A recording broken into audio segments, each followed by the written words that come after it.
Welcome back to another FPL captaincy analysis, this time ahead of double game week 33. In 32, we backed Alexander Isak and he delivered double digits for the 8th time this season. However, looking at this week's dilemma, things are much more difficult. Is it Marmoush, is it SAKA, or will Mo Salah be the best cap? Again, all my thoughts revealed in this one.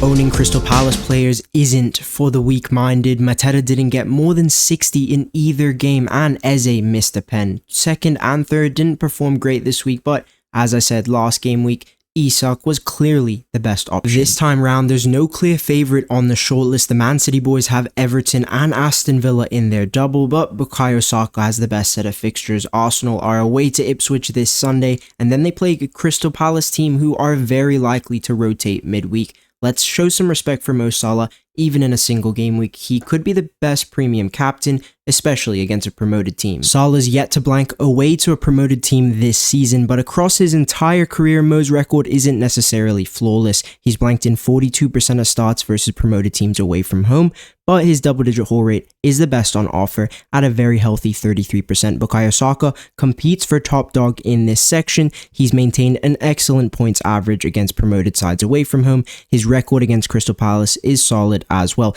In that 3-pointer at home to Palace in the most recent one, he did actually get an assist in that game, but it was updated by Opta stats after FPL changes were locked in on the weekend, which meant it wasn't recorded in his points history. Definitely Salah and Bukayo looking the most promising right now. Arsenal are projected to score the most goals in the double, and looking at the underlyings, it's quite easy to understand why. Ipswich rank in the bottom 4 in the league across all 5 of the defensive metrics, and looking at the zonal chances conceded, Saka also gets a big green tick as well. Arsenal's second fixture in the double is Crystal Palace, and even though Palace's defense are around mid-table in terms of strength and solidarity, I still think there's a very strong likelihood they rotate on Wednesday. Palace have the worst turnaround out of all teams playing in the FA Cup semi-finals, only a 3-day rest from Arsenal to Aston Villa, so the targetability of this fixture is boosted by that specific factor. We also saw Jacob Murphy terrorize the right-hand side of Palace's back line. I think Saka has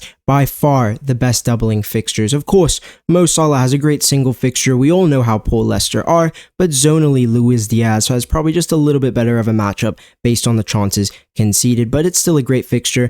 And in terms of the City boys, Everton by far are the toughest fixture on the shortlist, comfortably a top 6 defense and centrally very, very solid with that centre-back partnership of Tarkowski and Branthwaite. I definitely expect Omar Marmoush to struggle if he is to play up top, even if he drifts into the left-hand pockets. I still see Everton as the least targetable team out of the double game week options. Villa's a good fixture though. 39 defensive errors is encouraging. Everton away is the only fixture with less than 10 players who have hauled double digits. Villa have a decent amount, but ultimately what this fixture trend graphic really highlights is the strength of midfielder captaincy this season. Looking at game day statistics, and Mo Salah looks like the best captain for the weekend's games. On his last 5 Sunday away kickoffs, he's returned 4 double-digit hauls with just 1 blank, being that Fulham game at Craven Cottage recently. De Bruyne's historical records in the midweek games are insane. He's averaged explosive returns in 50% of starts, 11.4 points form across the last 5, and just 25% of his midweek home starts have resulted in blanks.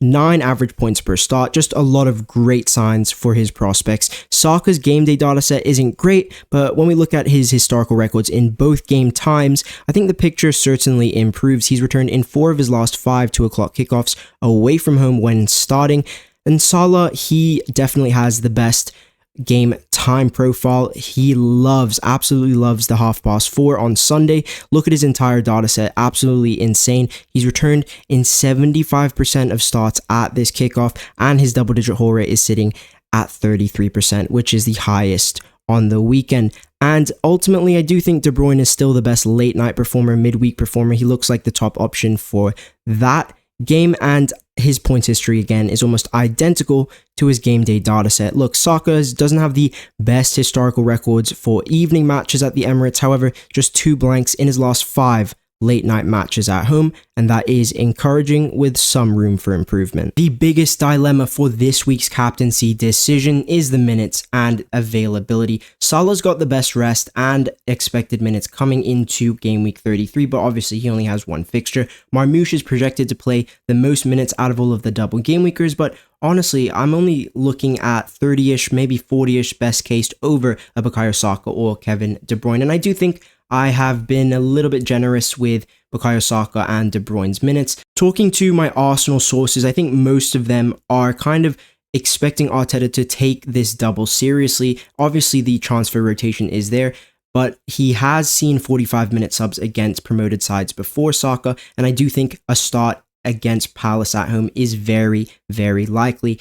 And ultimately, he has a little bit more rest coming into the game 2 over a Kevin De Bruyne and an Omar Marmoush. And ultimately, that is a factor we'll look at heading into the rankings. Marmoush, I do think 2 starts is likely. 160 minutes, really great. I think his form's really great too. But is 40 minutes enough to put him over a Mo Salah, a Bukayo Saka, or a De Bruyne?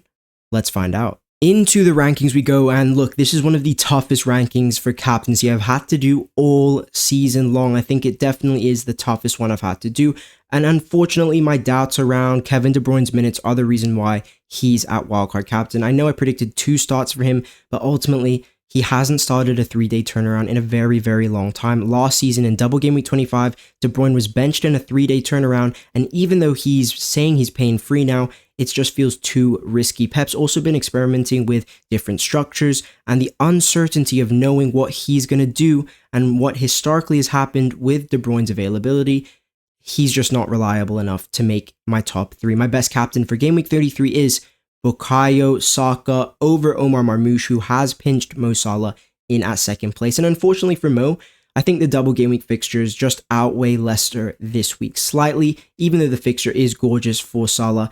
I'm backing Bukayo for decent minutes in the double. Like I said, I think my Arsenal sources have basically come out and said that they really expect Arteta to go decently strong in this double, lock in top 5 finish, lock in second place in the league, and then their attention will turn for PSG in the Champions League. And I think, look, if you get 1 start from Saka, I still think he can offer a lot. I think if you get 30, 35, even up to 30 to 45, hopefully he'll get the 45. I think that's enough. And I don't think Omar's 160, 170 is that much better than Bukayo Saka's 130. And let's just say, I mean, who knows what Arteta's going to do? He could start him twice. I just think the fixtures are so good for Bukayo. Matchups wise, zonally, they're excellent. I think Palace are extremely targetable on Wednesday. Glasner has a 4-day turnaround from Bournemouth to Arsenal, then a 3-day turnaround from Arsenal to the Cup semi-final against Villa on Saturday. And for me, that basically means Glasner has to rotate. And based off what the minutes we just saw in Game Week 32, it also supports that notion as well. And look, I understand people are hot on Marmoush. They think he's on pens. They think he's this nailed asset for Manchester City. And maybe I'm wrong about that, but I don't think it's all green flags from Omar's case and profile this week. And ultimately, that Everton fixture is really tough.